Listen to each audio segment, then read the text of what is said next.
Hey guys, and welcome to another episode of Similarly Different. On this week's episode, we've had guests, we've had solo episodes, but I figured to switch it up. And on this week's, we got a few questions that my team gathered from you guys and decided that these are the top 4 questions that they think it'd be really good because you guys have these questions. So I should answer them. Now, big disclaimer, I am not a therapist, I am not a doctor. I am just a big sis trying to help you out because I didn't have anyone to help me out when I was growing up and had really weird, random questions. And even today, at 33 years old, I still have some questions that I'm like, who do I ask?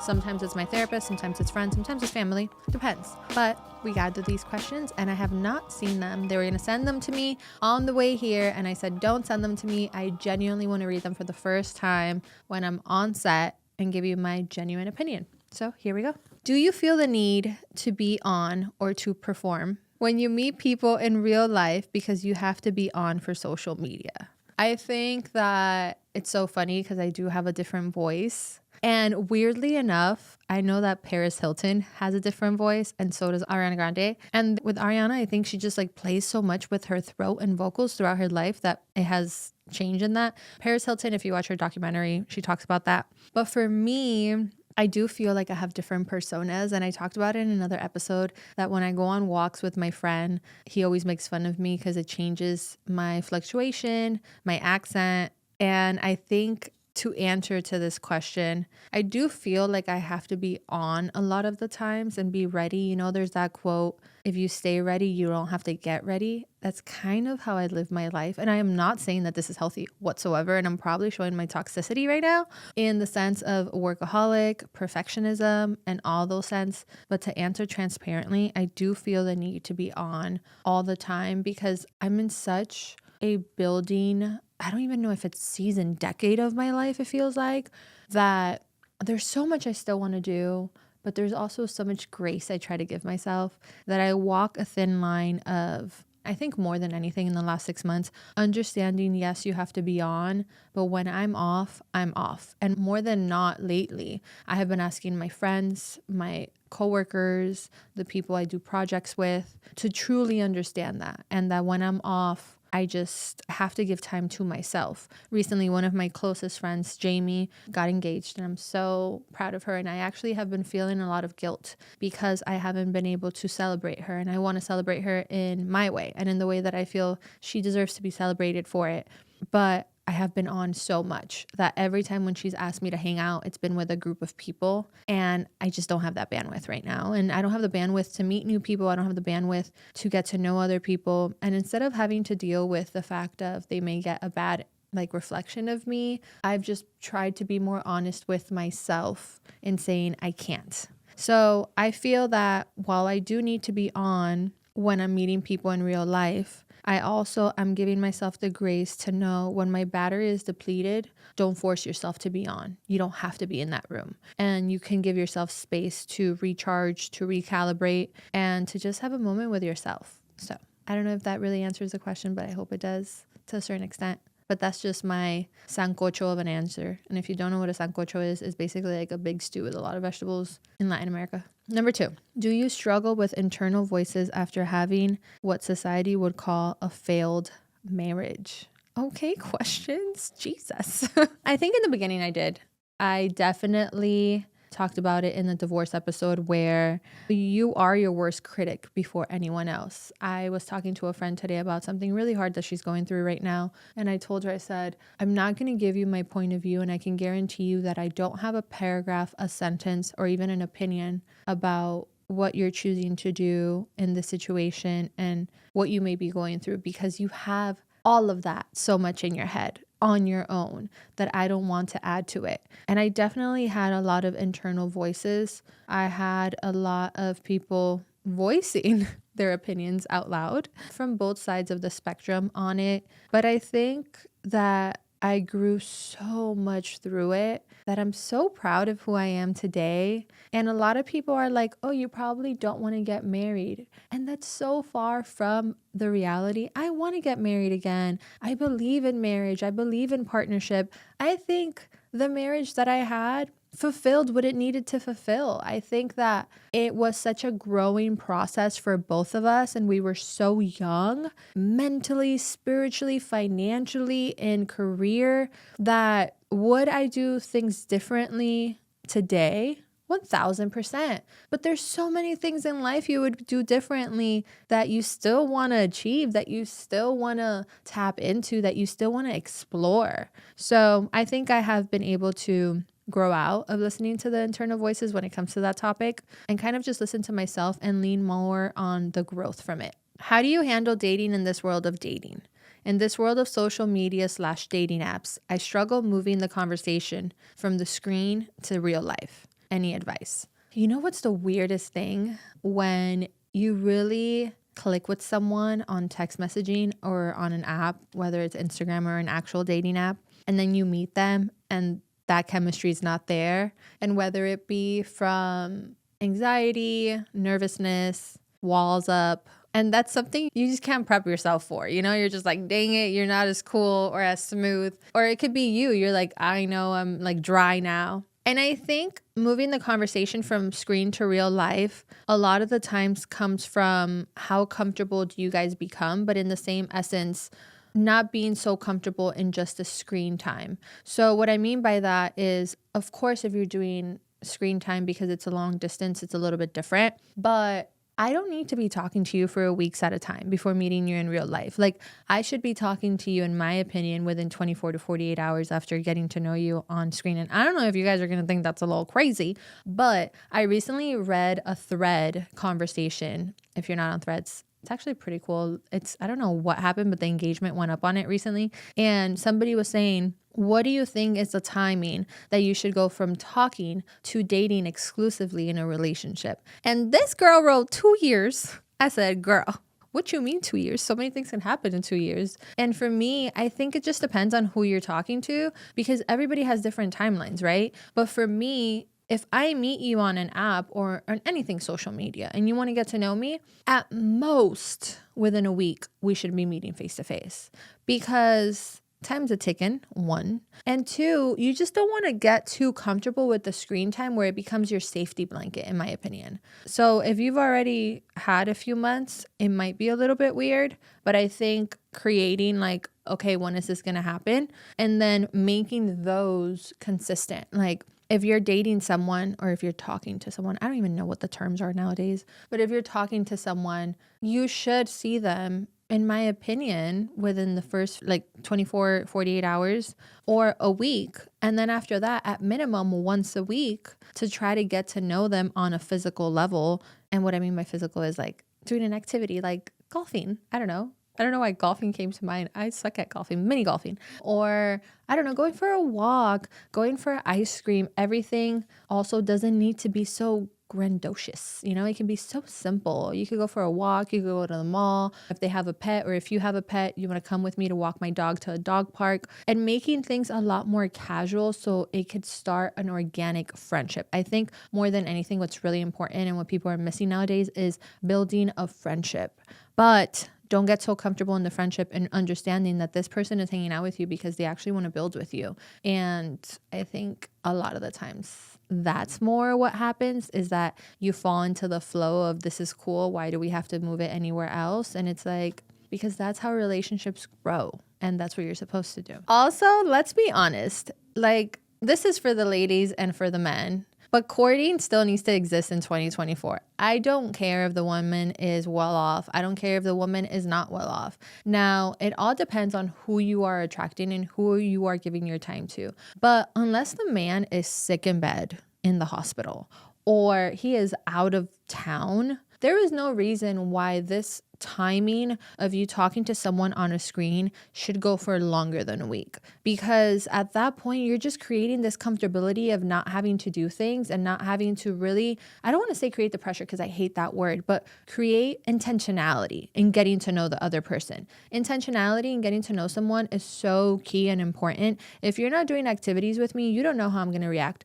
I may react one way in nature that you may not like. And at that point, you're like, okay, I really want somebody that may not camp, but can, hold their own in a hike. If you are not taking someone out to eat or doing these things, you may not realize that this girl is not someone you actually would want to take to dinner with in the future after taking her to one place. If somebody was to take me to dinner, it's not even about the place that they're taking me to dinner. It's, did you choose this place because you know this is the type of food I like, or you know this is the type of ambience I like. I don't need a Michelin star restaurant, but I do need intentionality. And I speak for other women when I say it takes so little to make us happy if you actually just put in the effort to actually do the things that you know will make you happy. If you're out of town and you've been talking to this person for a while and you don't even bring back a keychain, I kid you not, she has at least told one friend about this, or she has told herself and felt a way about it. Because if men don't realize now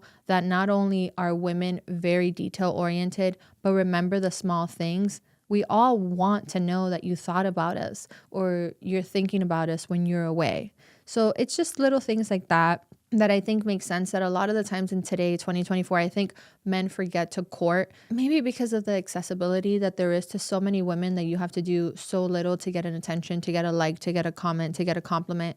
But it doesn't take away from the people that are willing to give you the time and effort are people that have higher value and will bring more value into your life than a comment or a like. Now, guys, if you're watching this, I'm not coming for you, but we don't want you to like all of our stories and not ask us on dates. We don't want you to like our stories or react to our stories and not text us or call us to see how our day was. That is not checking up on us at all. If anything, that frustrates a woman more, that you're peeping, you're watching, but you're not reaching out. And that screams low effort so heavily. Now, if you are dealing with a woman that has her own career, she is building her own thing, you actually need to put forth effort. Because if you're doing this to us, what makes us not think that you're doing this to 15 other people throughout the day?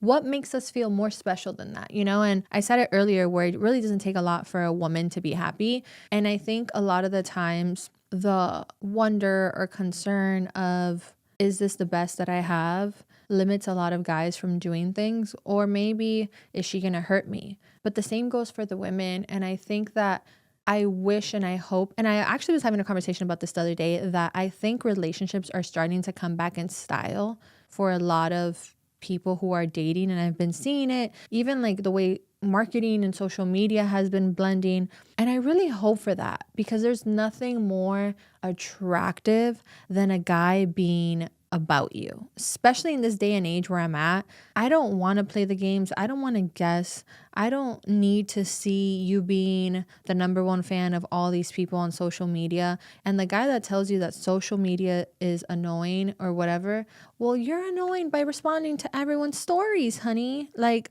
let's get it together, you know? Just like I protect my brand, you should protect your brand as a man, to not be disrespected, to not be laughed at, and to not be used as an example of what not to be. And it's as simple as that. Whether you're with me or not. I think a lot of the times too, I could go on this forever. A lot of the times, if you get a woman that is intentional about relationships, you don't really have to have this exclusive conversation. It's more about, there's a level of respect that everybody understands.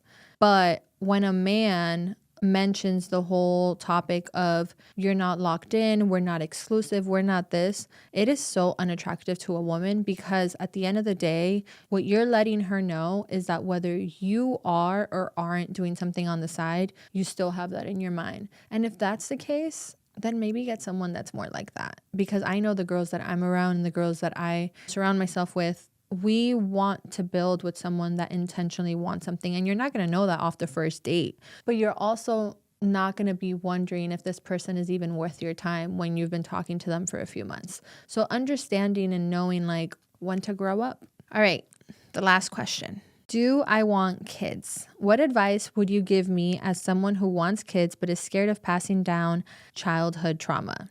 So I have battled with this for a really long time. And I think that when I was married, it was one of my biggest fears that I wasn't breaking the generational cycle of pain. And I think that it's even so hard for me to talk about it right now because it's no one to blame. But it was one of my biggest fears. And I remember I used to cry about it in therapy a lot of what if I end up doing this or what if I end up doing that? I know that my parents didn't mean or want in a perfect world to do X, Y, and Z, but they did. And my biggest fears of it being that. And that was a really big trauma of mine. But I would say if you do have this trauma right now, again, it's like the word of the season, therapy. Therapy will help you not only break those generational chains, but really learn how to heal. Because until you heal yourself, you will not be able to change. And I think that's a really big misconception. I was having a conversation where somebody was apologizing to someone else for what they did, and they kept telling them, they said, they had moved on from it, but the other person was still holding on to it. And at the end of the day, if you don't forgive for whatever you went through, meaning like the older generation, you will continue it. So in that same essence, if I, the daughter, don't forgive what has happened to me in the past through generational trauma, I will carry it with me to my next generation that I bring into the world. But I have to forgive, cut the tie of it, and let it go. Because if not, I will bring it into it. It's just like a relationship, right? If you don't heal from your last boyfriend or whatever relationship you were in, you're going to bring it into the next one, and that's unfair to that person. So I think that if you haven't done therapy, is really looking into therapy, looking to a psychotherapist, whatever you may need to truly heal and let go of that. And at the end of the day, that's a step in the better direction that will lead you into a safer and healed way. And I don't see that happening to you. And on the other end, if I want kids, I do want kids. I want kids, but more than anything, what I always say is I want a family. And for me, growing and raising kids is so important with both parents. Like the way I see it is, listen, no human is perfect. Things can happen. I am not God, and I cannot control that a partnership is going to be together forever. But if you're asking me if I want kids, I want kids, but I want to make sure that my kids have a mother and father that are together and that are showing them love. And I don't know if this is a Disney story or if this exists nowadays, but I truly do believe it does exist. And some people may be like, well, it doesn't. And I think it does. And I think that eventually I will find that. And you find it when people get together, not because of what they're feeling in the moment, but truly saying, I want to do life with this person. Even on my worst days, I want to do life with this person, and I will be willing to communicate. I'll be willing to be vulnerable. I'll be willing to open up, no matter how weird it can get, and no matter how hard the feelings can happen. And like, even looking back, going to like the first question that we talked about when it comes to the second question, the divorce, I think the biggest problem then was that I wasn't comfortable within myself to speak up or to ask or to talk about questions or topics that were uncomfortable. And the same thing with him. And now I'm so much older. I'm so much comfortable in my body, in my brain, in my soul, in who I am fully, that I have no problem sitting down and saying, hey, this makes me feel insecure, or hey, this makes me feel like we're not on the same wavelength. How can we get back on there? But it's meeting someone that is willing to meet you on that and say, hey, I also don't know. And if we can't figure it out, let's go to a third party, like a therapist, and figure out where are we like not seeing each other right. Because at the end of the day, you can't control another human. That's just not the way a relationship is. But I truly want my kids to grow up having a male and a woman, a mother figure, me, and where they can not only admire for the great things, but admire how we go through the bad things. And I think that's love. I think that's beautiful. And I aspire to have that. Is it a little bit fearful, the idea of having a watermelon come out of me? Yes. But, you know, it's also like, what? It's like an alien. Like, how did you grow inside of me? And I don't know. Sometimes I just sit there and I see so many of my friends that have had kids. I've helped so many of my friends with their kids here and there. And I'm just like, little bones were just put together. And that has to be such an out-of-body experience to know that that came from you. So I do want kids. And I pray, and I truly, truly now at 33 believe that any childhood trauma that I have passed, I won't be passing on out of intensively doing the work throughout times, throughout the decades, and throughout the years as I continue to evolve to a new and evolved person every 10 years. And I think the same for you. if you're watching and if you've dealt with anything, whether it be childhood trauma because of family, because of, I don't know, a summer camp, a relationship, friend group, something outside of your control, society.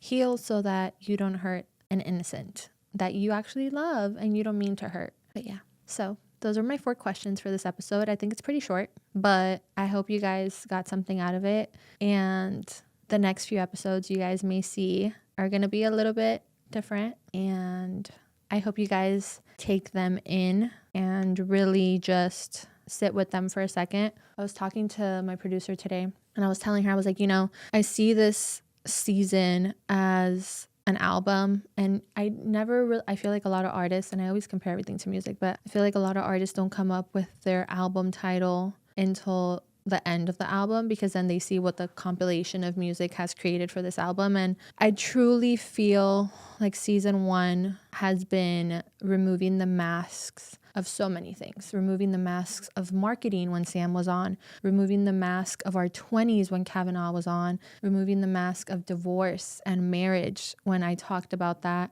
And I've even shifted some guests that I wanted to have on this season because I just felt this was starting to become like what the season was about. So if you came across this episode and this was the first time you're watching it, go back and listen or watch. If you're this many episodes in and you've been enjoying it, thank you. And it means so much to me. And if you don't even know who I am and you stumbled across this podcast and started watching it and you're like, I'm kind of getting a thing or two from this girl that I don't know.